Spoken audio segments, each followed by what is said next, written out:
Hello friends, இப்போ நம்ம வந்து இந்த பழம் இருக்குல்லங்க, அதில் தான் வந்து நம்ம சிப்ஸு போடுறதுக்கு காயாக இருக்கும்.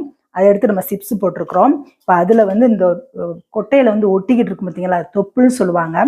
அதை நான் உப்பு லைட்டாக தடவி வச்சுருக்கிறேன். இப்போ அதை நம்ம எண்ணெயில் பொரிச்செடுக்கலாம்.